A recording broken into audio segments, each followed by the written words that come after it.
Good morning, Creative Life. How are you today? Woo, I'm hot. I got microphones all around me here. I am not Danielle Mercadale. You have seen her on stage here every Sunday for the last 2 years. She's out of town today because her son Daniel is wrestling in a tournament. Isn't that awesome? And there is another prominent, here's a weird thing, cool thing, another prominent Creative Life person whose child is wrestling in a different tournament. College tournament. Wrestling is becoming a thing at Creative Life. 25 years ago we had a softball team, but now it's wrestling.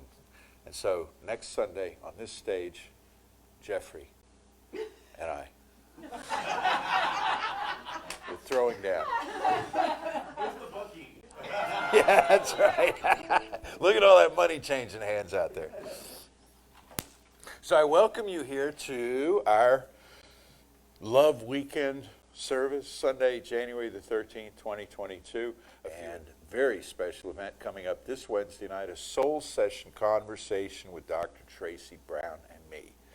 And she is the author of 12 books.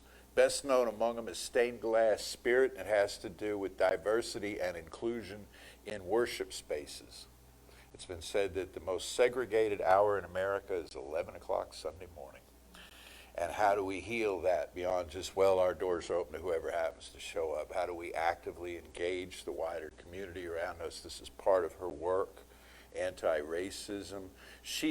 There's an honor in our organization called the Ernest Holmes Award. It's the highest honor that can be given. She is the only practitioner ever to receive that award. All the rest have been ministers. So you don't want to miss this. Dr. Tracy Brown, 7 o'clock on Facebook Live this Wednesday, and then it will be available later on YouTube. But if you watch it in real time on Facebook, you can ask questions, comment in the thread, and the questions will be fed to us, and we'll respond. Let's see, what else have we got going on? Every day for the last, since March of 2020, Reverends David Dewhurst and Lisa Ryan have been on Facebook every day. Did I say that? Morning and evening, doing readings out of 365 Science Mind and also the Science Mind magazine. Please avail yourself of these things. If you need a kickstart for your spiritual practice, there's no better way than connecting with those two and seeing what they have to offer. Everything else you need to know is on the website, or it will be as soon as we get it back up. It's certainly on our Facebook page, and it's absolutely positively in our weekly emails. So, now what I invite you to do is just relax into this beautiful day. And just be here now. Let yourself catch up with yourself. It's been a busy week. There's another one coming up. Plans for the spring and beyond in your life. Maybe you're even one of those people who's got a 5-year plan. But right now, it's just now. And right here, there's only here.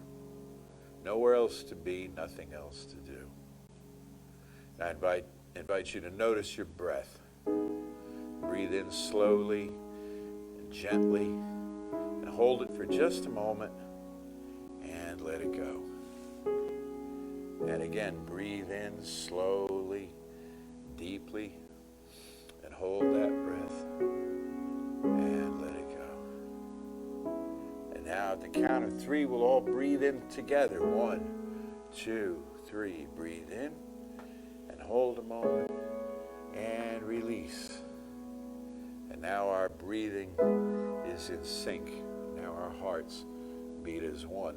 We move from oneness to manyness, to uniqueness. Universal love enfolds me. Universal wisdom inspires me. Universal spirit enlightens me. Universal power encircles me. I am one and all is well. As we begin this inner healing process, let me invite you to relax in quiet confidence, opening yourself to the miracle-working higher power. and symbolize the unity of your thinking and feeling nature by touching your chest with your right hand, letting my words act as your own for your own inner acceptance and receptivity. I acknowledge that there is a power, intelligence, and wisdom greater than my own. I am in the midst of it, and it is in the midst of me, sensitive and responsive to my every thought, word, action, and feeling. I now make this true for myself by saying aloud, I acknowledge. Acknowledging this higher power working through my life, I admit that I am personally responsible for solving my own problems, while being guided and assisted by something greater than myself. As I become ready to surrender the conflicts of my ego to the wisdom of this infinite presence, I simply speak these words, I surrender. Knowing that forgiveness is the key to unconditional love and the feeling of heaven, I now unconditionally forgive anyone and everyone who has ever injured me in any way, real or imagined. And I now forgive myself for all my mistaken judgments and their resulting actions. For my deepest level of understanding, now I say, I forgive. Realizing that I continually experience the effects of my own thinking, I now choose to allow this higher power to recreate me deeply, filling my mind with thoughts that are only constructive, positive, loving, and beautiful. I call upon this divine inflow by stating aloud, I choose. I now center upon that one special idea that I'm willing to accept as real for me in this coming week, visualizing this idea as already acted upon and brought to pass. In seeing my idea become a fact of my experience, I enjoy the happiness and peace of my thought fulfilled, and gratefully speak these words, I accept. I accept. Knowing that I have an everlasting place in the midst of the power that sustains all creation, as well as the support of all those around me, I allow myself to relax in the peace of fulfillment and gratitude and say, I release. Now in my mind's eye, I envision the presence of someone near and dear to me, a family member, a teacher of mine, a mentor, a friend, someone who has touched my life in powerful, wonderful ways, and someone who is not physically present with me in this room this morning. And I gather this person into my consciousness and say with every ounce of my heart to them, I am grateful for the good in your life. And now I open my eyes to the world around me, turn joyfully to the people who are here, and say to each of them, I'm grateful for the good in your life.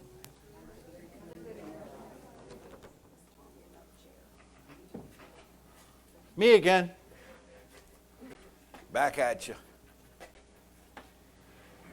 Lots to talk about today. We're continuing in this series on the basics of the science of mind, as we do really all the time.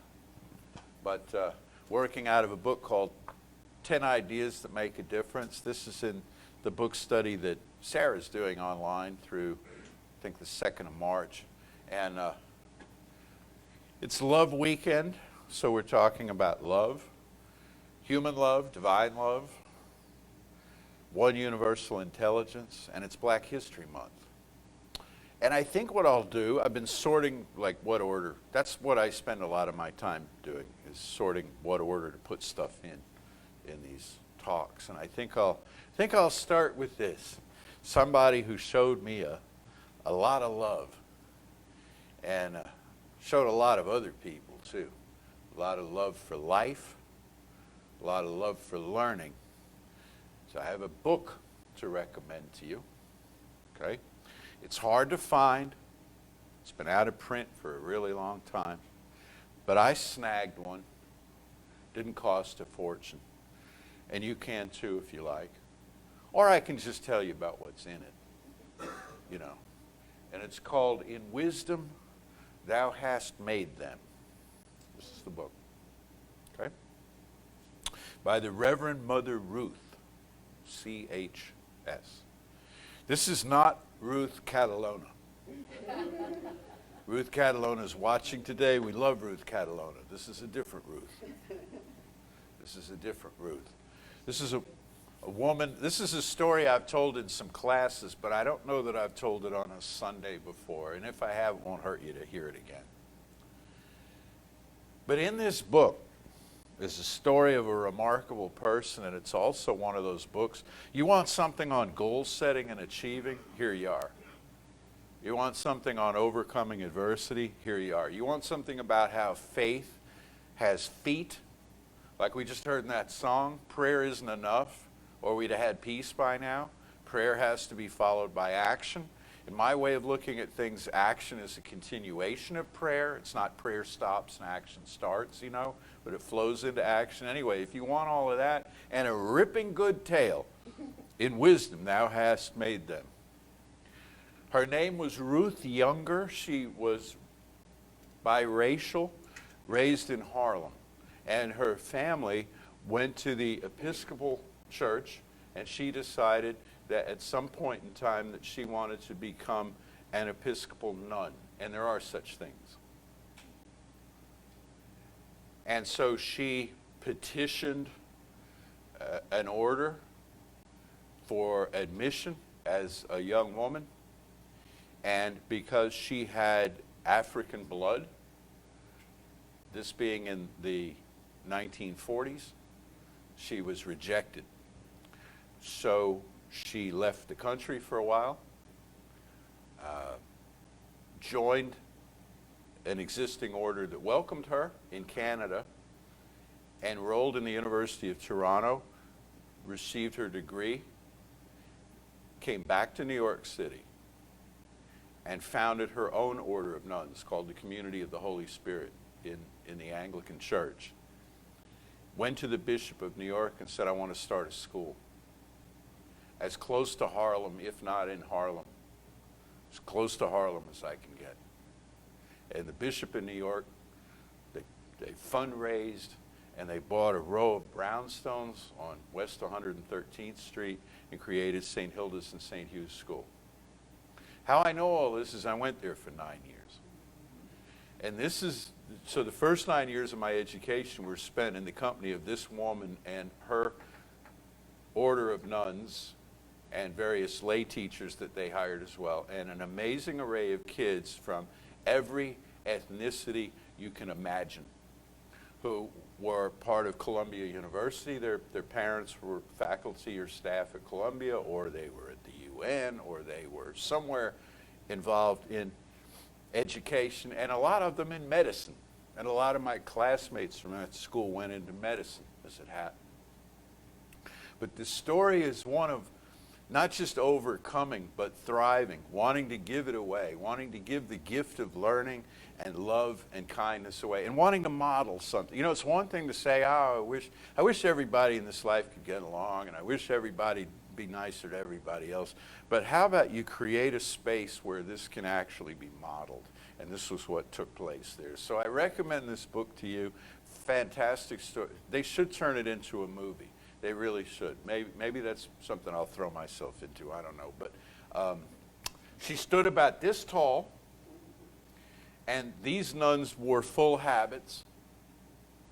And she would walk in the room, and we would all stand up. And we were terrified of her. I mean, terrified.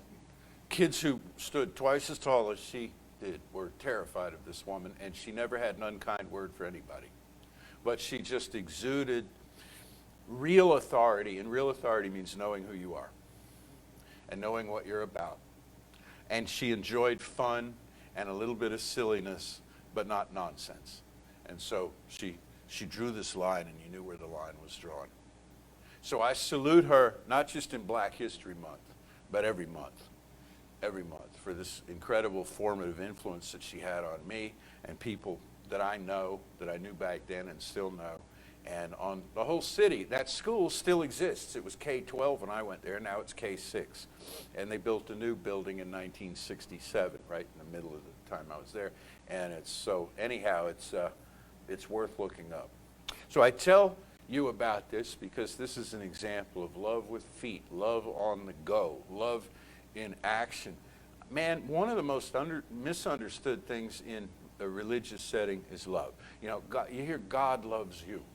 God loves you. And you think, isn't that nice? And all I have to do is just sit here and be loved on by God. God is just pouring out all this. That's only like this much of it. Also, it's not as remarkable as it sounds that God loves you, because sometimes where we go with that is if God really knew me, God wouldn't. There's stuff I'm hiding from God, and that's debatable whether that's possible. But the God I believe in can't not love you. It can't turn it on and off. To do that, it would stop being God for a while, and it would turn into a judgmental, separate being with its own agenda, its own opinions. It can't stop. So the love that it gives is absolutely unconditional. It loves all of us the same. But again, that's only part of it. The most of it is God doesn't just love us, God loves as us. When we love, it is God's love happening. God's love doesn't occur on some remote wavelength apart from our activities and our interactions. Just like prayer is not answered typically by a supernatural event. You could argue there are no supernatural events, but you know what I mean, an event that looks supernatural. The shaft of light from the sky, the angelic presence stepping down saying, here is the thing that you've prayed for. Here is your gift. You know, that's not, maybe that's how it happens here and there, but for the most part, it's like, oh look, it's been right here all along. Oh look, here it is. I had it last week. I couldn't find my keys. I carry all these keys. I have two sets of primary keys. I have car keys, and I have keys to like every room and closet and nook and cranny in this place. And I couldn't find the nook and cranny in this place bunch of keys. And so my eyes narrowed, and who has my keys? And first I thought, I know, I'll do what I often do and blame David Dewhurst. I text him, David, did you go home with my keys? No, I don't have your keys. Well, where are they? I was sitting over here. I looked under the chairs. I looked there's nothing around here to hide, no hole for them to fall in, you know. And I hadn't been out of this room. Anyway, I won't bore you with the whole story, but so where are my keys? I treated, no, they're going to turn up. They didn't walk off by themselves. Nobody took them. So where are they? Sean found them upstairs. I didn't go upstairs. I didn't even go in that building before I lost my keys. So somebody else found the keys. Either that or Sean found the keys and forgot he found the keys, thought they were Sean's keys. But anyway, or the keys magically walked up the steps there. I don't know. But that's how it happened. What didn't happen was a shaft of light with an angel saying, your keys, sir. So we get accustomed, need to become accustomed, to the normalcy of manifestation. That things occur naturally, just like when they go wrong. Right? Because when I said I lost my keys temporarily, is there anyone in this room who has not had that experience at some point? I'd like to meet you. You're either very young or you've never locked anything, you know? So when things go wrong, it's go, well, of course you lose keys. Of course this happens. Of course that happens. You know, we give leeway for these certain things. But how about leeway for magic? How about leeway for things to work? So we are the way that love shows up in the world. We are the experience that love is having in this world at this time by means of us. Sometimes the love looks soft and sweet and kind and motherly/fatherly. Sometimes it's that kind of nurturing kind of love. And sometimes it's, I don't like the expression, but it works, tough love. Sometimes it's like, no, that's not okay, and here. And sometimes it's like Reverend Mother Ruth, who walks in the room and you go, and everybody stands up and everybody flies right, you know, because you've made an agreement to be in this process. You've made an agreement to certain behaviors, certain disciplines.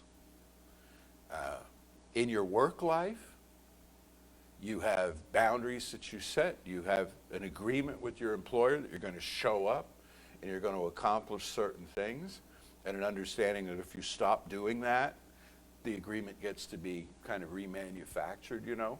Sometimes love is about staying in the lanes, and sometimes love is about being all over the map, and only you know how to do this because you're a unique expression of love. You're not a cookie-cutter expression of love. You're a unique representation of it in the world, and so you know how to be. And you have an inner compass that you can follow. That when you're not being in integrity with your own understanding and acceptance of love, it lets you know. It causes constriction, you know, it causes things to kind of seize up. It sort of turns off the faucet and so on. When you're out of integrity with your own understanding of love. So what do? You recommit. You choose once again, and you come back into alignment with it. And you clean up the mess if there's a mess. You say, I'm sorry, I didn't mean that, or maybe I did mean that, but I wasn't thinking clearly, or I was in pain myself, or you somehow work through it with the other party. You reconcile. And sometimes, frankly, you can't reconcile.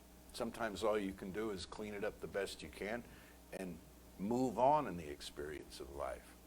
But when you come at it from love, you come at it from universality of understanding. See, this is something Science of Mind teaches. We're not by far the only ones that do. We say everybody wants the same things. Everybody in life wants the same. The terrorist wants the same things that you do. What? The terrorist? That can't be true. Yeah, and that person's employing terror to get it. You're not. And good for you. But it's the same basic thing that everybody wants. Security, safety, respect, a voice, some sense of agency, some sense of authority over their own lives. Am I advocating terrorism? Come on. Of course not. There's a line that's drawn there of acceptable behavior in a social setting. But there's nobody outside God. Not a soul. I don't care who you invoke. Take the list of the worst humans you've ever heard of in history or personally. And I promise you, every one of them is right at the center of spirit. And the deeper down the hole they went, you know, the deepest cave of miserable expression they went into in their life only reflected the fact of how completely they forgot who they are. How completely separate they felt from their source. And maybe you've been there too. You just didn't have a weapon at hand. You know? Maybe you've been there too.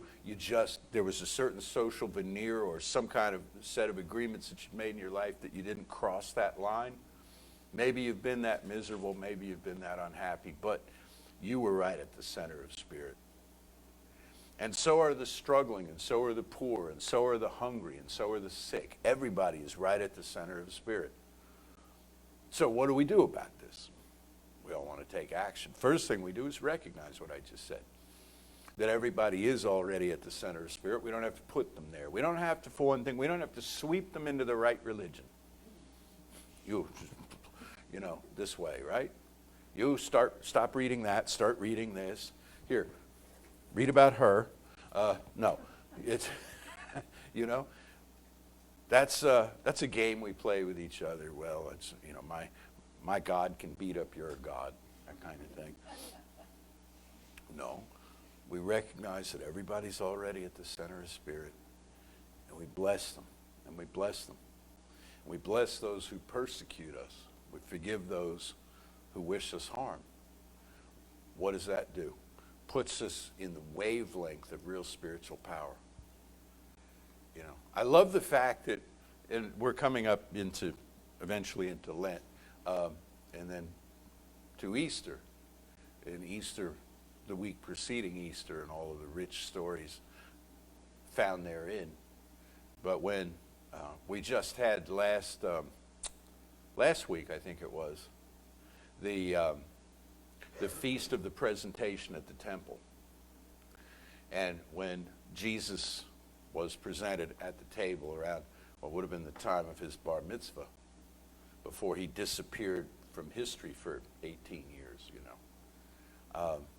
They said the scribes and Pharisees and Sadducees, the staff at the temple, remarked at this young man. They said, he speaks not as one of us, where he's reciting lore. He speaks as one with authority. He speaks as one with authority. Where did he get that authority? Through the direct experience of the divine in his life.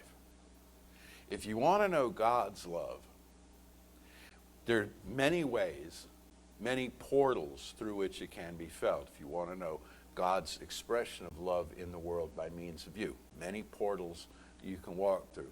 You can talk to your dog about it, or your cat. Probably mostly your dog, but you can talk. You can talk. The cat. I've got amends to make after the service now. The cat is like, fine, whatever. The dog is like, I hear you, man. I'm with you every step of the way. Can we go out now? Take a walk.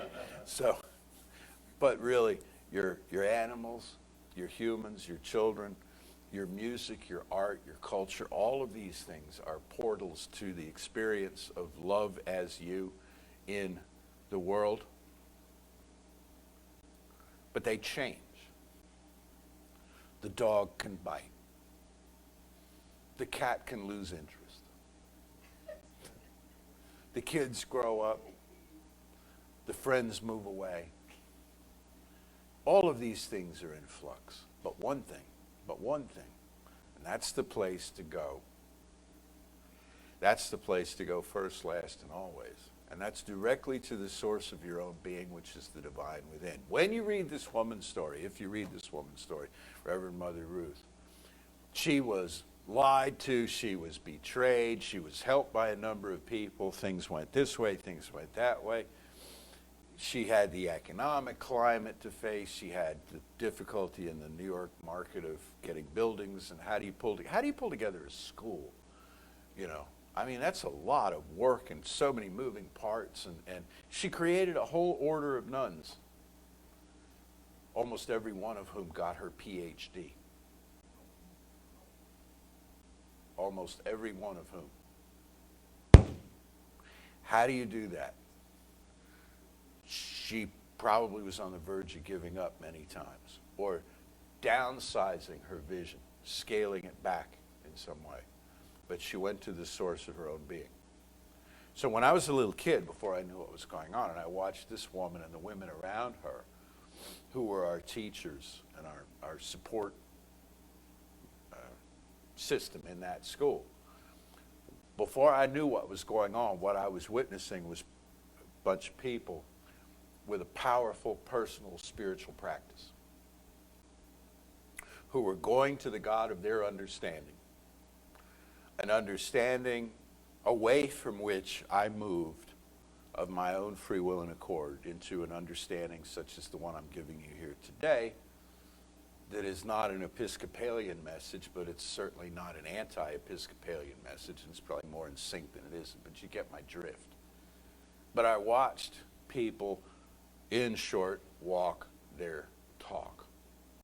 And in fact, walk way beyond their talk, because a lot of their talk was inner talk, like it always is. Rather than big pronouncements to each other of all the things we're going to accomplish, the inner talk is the most significant thing.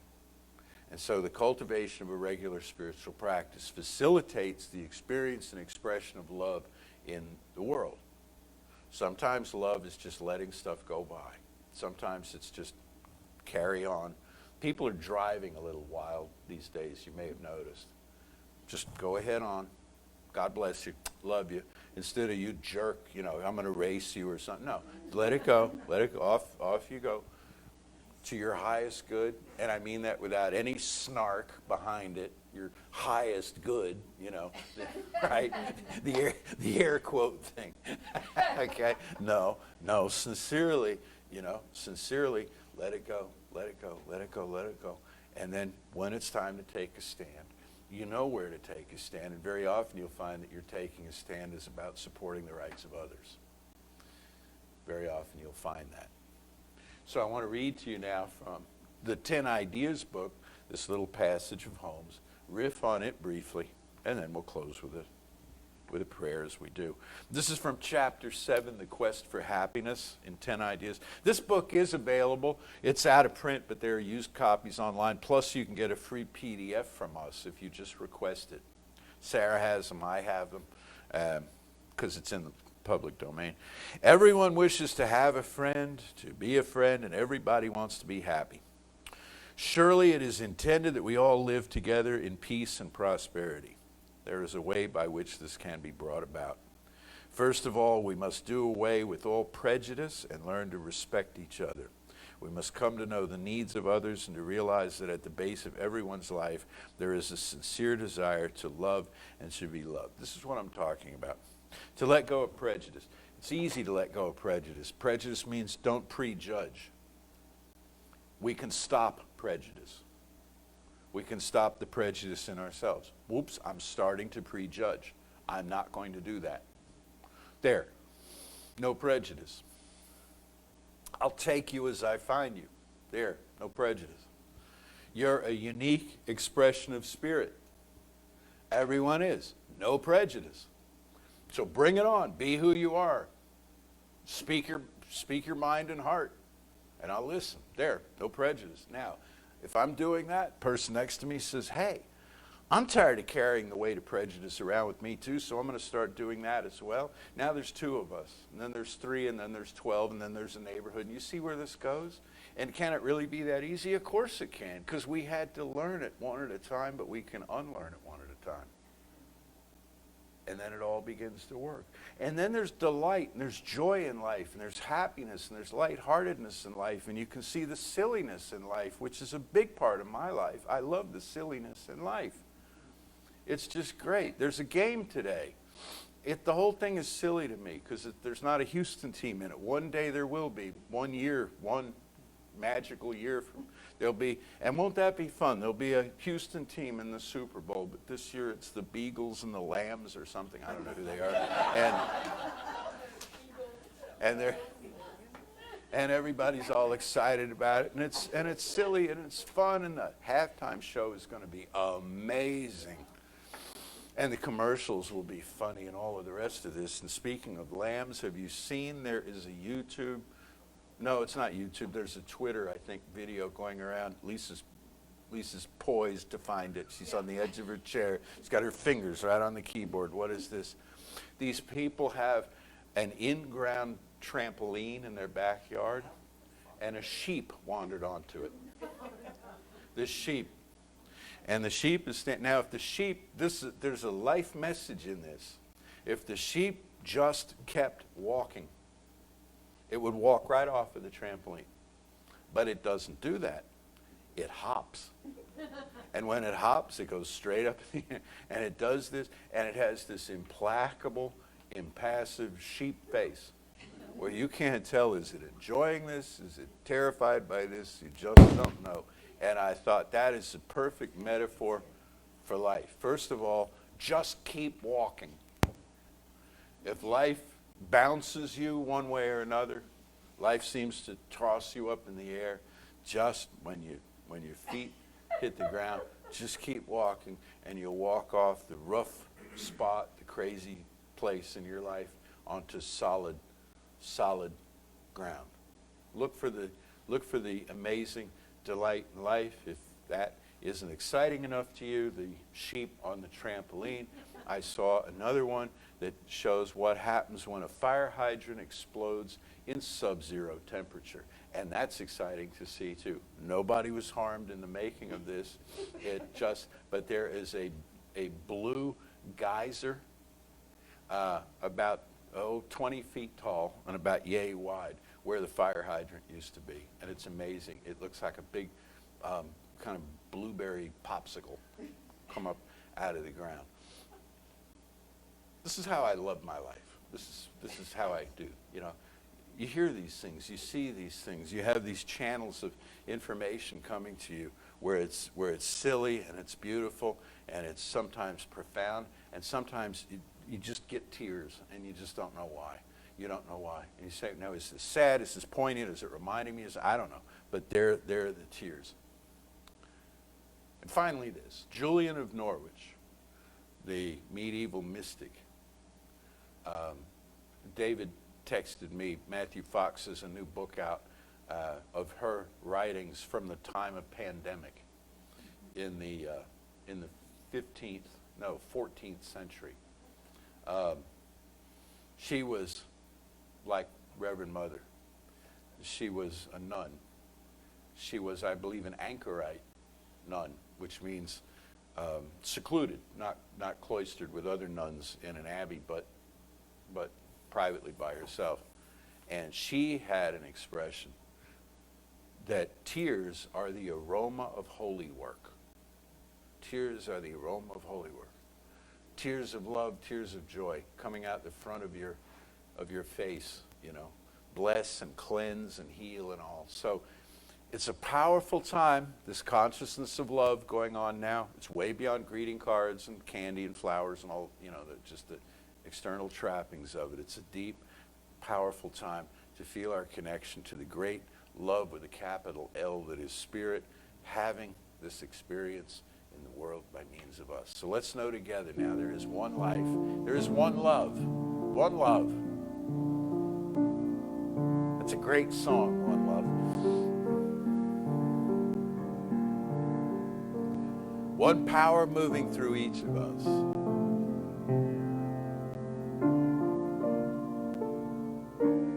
One divine mind and heart. And it has within it who we are, and it has within it everything we might need or want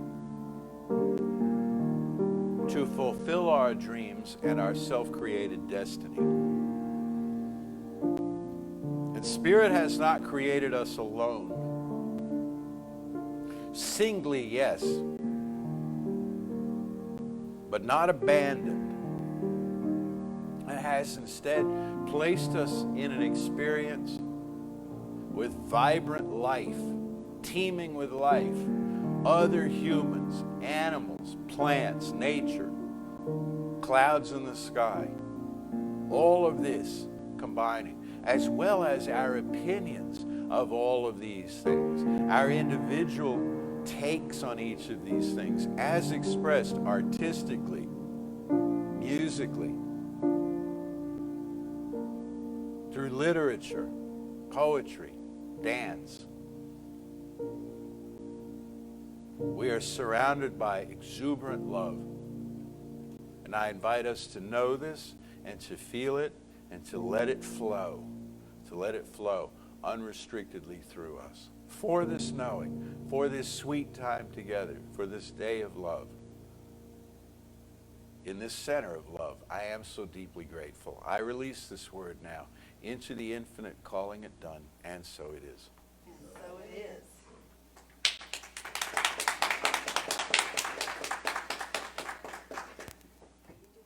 So the answer to the thing about the sheep is, if you're feeling sheepish, do not walk on a trampoline.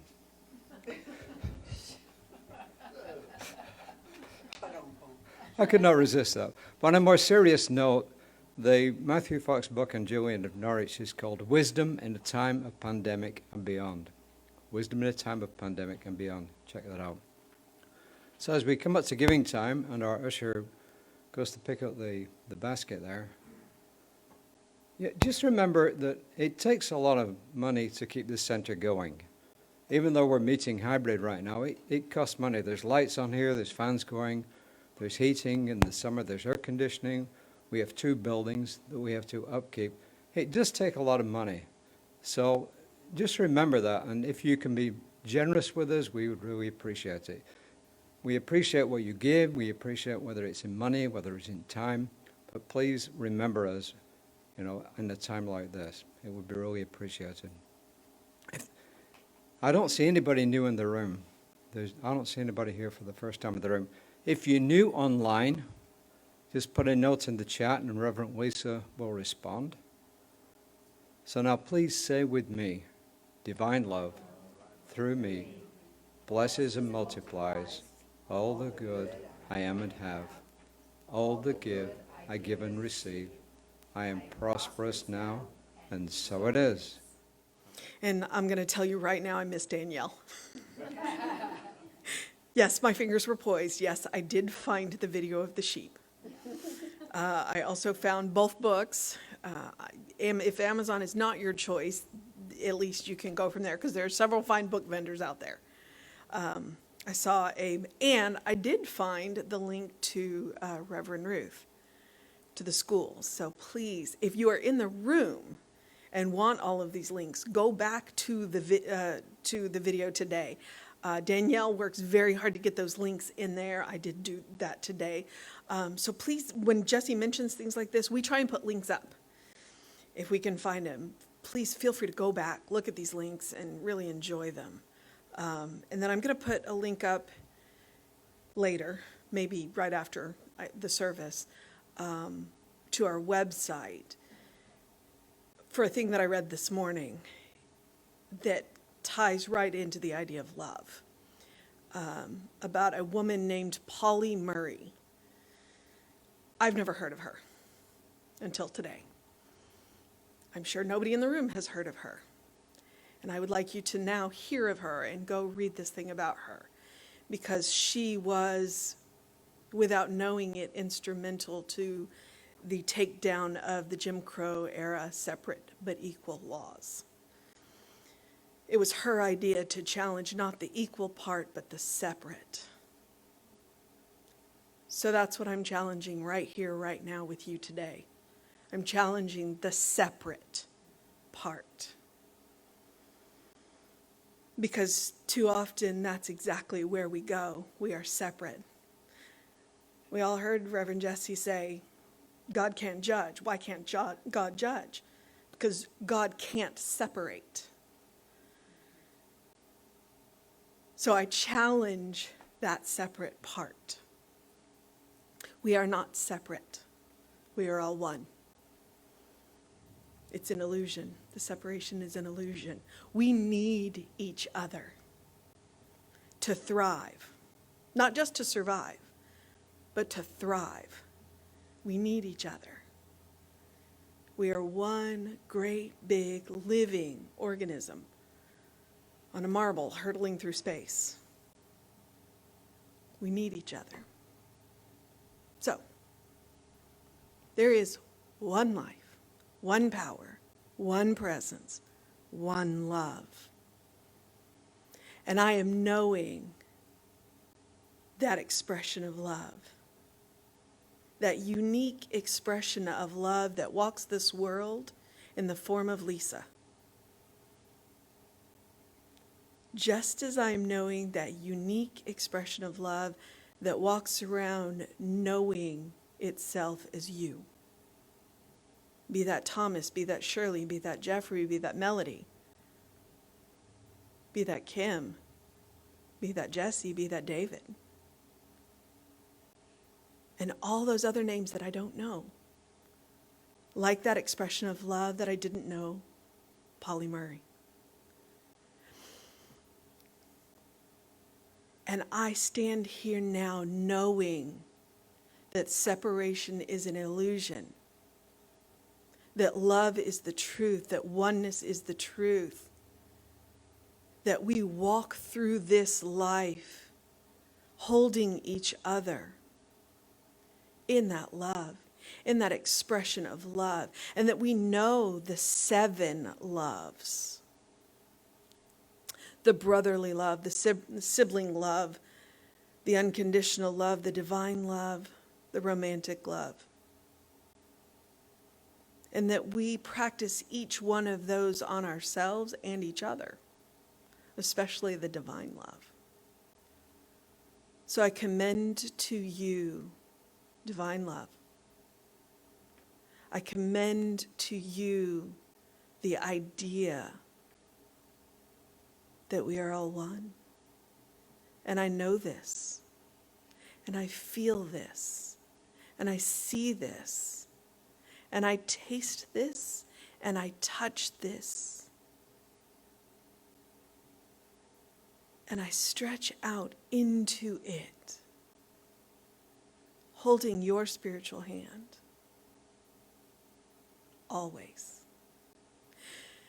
And I am grateful to know this love. I am grateful to be this channel. I am grateful to know these channels. I am grateful for a teaching that teaches this and a place that teaches this teaching. I am grateful for these people that come together to know this, for the ministers, the practitioners, the musicians. I am grateful for every living being, for the unique expressions of love that they are. And I relax, release, and know that it is so. And so it is.